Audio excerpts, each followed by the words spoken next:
If you don't come from money, the first thing you have to do is build a wealthy mindset, because generational poverty stays generational, not because it's in your DNA to be poor, but because you were raised to believe things that poor people do. Let's do a little exercise. How much money are you making in a year today? Think about it in your mind. You don't have to tell anybody. Once you know that number, now add a zero to the back of it. If you're making $50,000 a year, now make it $500,000. You're making $100,000 a year, make it $1 million.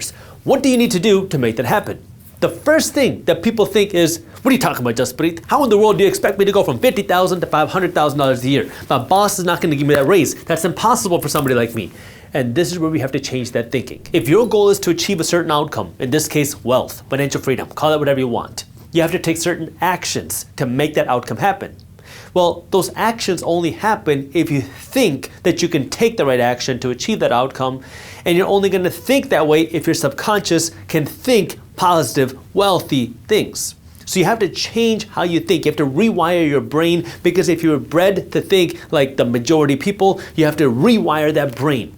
And that means start by changing the way you talk. Instead of saying, I might become wealthy, I hope I become wealthy, I wish I could become wealthy, I want you to say, I will become wealthy.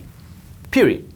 You will become wealthy. Because if you don't believe that you can do it, and I mean wholeheartedly believe, it's going to be impossible. Because you can be slapped in the face with opportunity, but you're not going to see it as opportunity. When the economy goes down and markets crash, the majority of people see fear and panic and they run away. But for the financially savvy that have been through it, they see that as opportunity. See, the same thing can mean bad to one person and opportunity to the other, but you have to be able to cut through the noise and believe that you can become wealthy. Now, the second mental roadblock that you might have to get over is understanding that it's okay for you to become wealthy. Because a lot of times, myself included, we create these negative associations with money. Money's evil. Rich people must have done something bad. And it's because we grow up with this mindset of being told that we don't have this.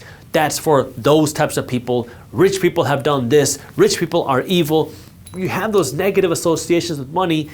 You're not going to want to go out and actually become wealthy yourself, because you don't want to become that evil person. But when you start to understand how money really works and how money plays a part in your life, you can start to see how money can really be used in your life. Because I'm not saying your life has to revolve around money, but you have to understand how money plays a part in your life. My goal for you is to live a great life. And if you really want to live that great life, well, you got to be physically fit, you got to be mentally fit, you got to be spiritually fit, and you got to be financially fit.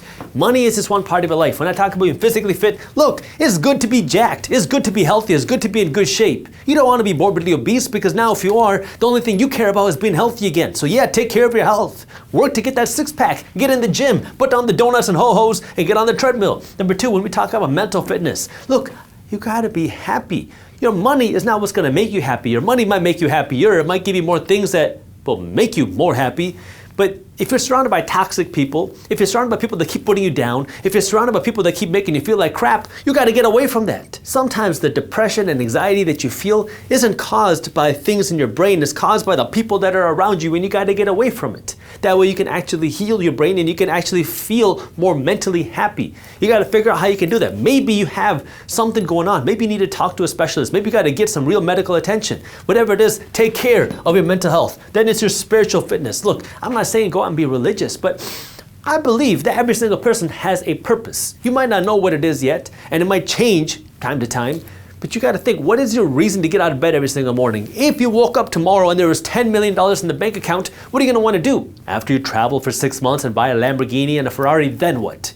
Now what are you going to do? What's your reason to get out of bed and want to do something? What is your mission? Think about that. And then at the top is financial fitness. This is where now having more money can remove the stress of paying for bills. It can remove the stress of going to Disney World. It can remove the stress of going on a nice fancy vacation for your wife or your husband. And it can also remove the stress of paying for college for your kids, paying for the health care for your parents. It is important to have money.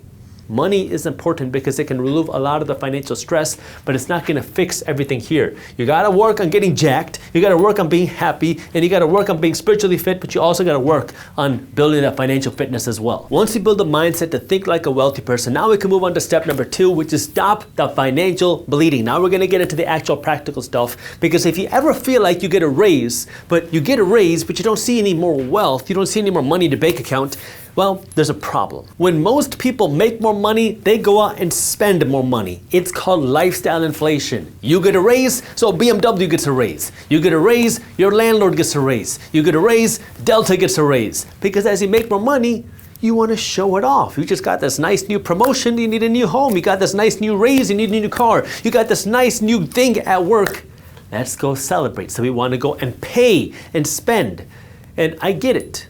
But if you really want to build wealth, you got to stop the financial bleeding first. If you don't have money in your bank, you don't have any investments, the first thing you got to do right now is you got to save $2,000. This is not the end all be all, but this is the starting point. You need to go out and save $2,000 as fast as possible. Throw this money in a separate savings account, and this is there only to protect you against an emergency, in case your car breaks down, in case your kid gets sick, in case something bad happens. That way you don't have to go into debt to fix that problem. So you need to save this $2,000 as fast as possible. Once you got the $2,000, you have a little bit of breathing room. The next thing you're gonna do is pay off your credit card debt as fast as possible, because this credit card debt is costing you 15, 20, 25, 28% a year, which is keeping your credit card companies rich, is keeping those credit card companies flying in private jets at your expense.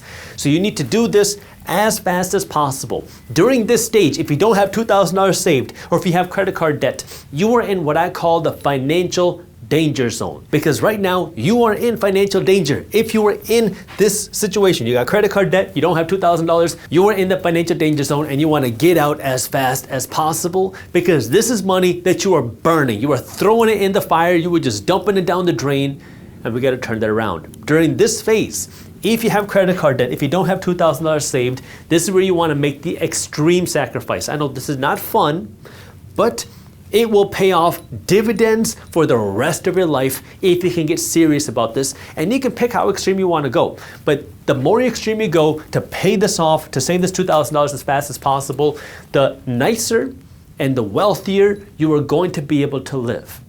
That means right now, work to earn more, work to spend less, get as much money as possible extra. That way you can attack this credit card debt, pay off your stupid and silly purchases that you made before that you couldn't afford. Work to put this money aside. That way you have that money there. During this phase, this financial danger zone, what I say is you cannot afford Netflix. And people get angry. Jaspreet, Netflix is $15 a month. What are you talking about? It's not the $15 a month. It's the 2 hours of Netflix time a day that you're spending. The average American is watching more than 3 hours of television a day. This is Netflix. This is your Hulu. This is whatever else is out there. If you got credit card debt, how can you sleep comfortably knowing that you spent 2 hours watching TV? This is the time that you need to be changing that Netflix time into earning time. Maybe this means you're learning. Maybe this means you're reading books. Maybe this means you're watching YouTube videos on how to actually build your wealth. Or maybe this means you're doing something. Maybe you're building a business. Maybe you're driving an Uber. Maybe you're going out and earning some money, extra hours at your shift. Whatever it is, you're making some extra dollars because you want to get out of this financial danger zone as fast as possible. If you enjoyed this clip and you want to continue your financial education journey, I have another video that I think you'll love. All you got to do is click that button right over there. And for those of you who want to stay up to date on the top finance and business news, you can join Market Briefs, my free financial newsletter, by clicking that button below. Thank you for watching, and I'll see you in the next one.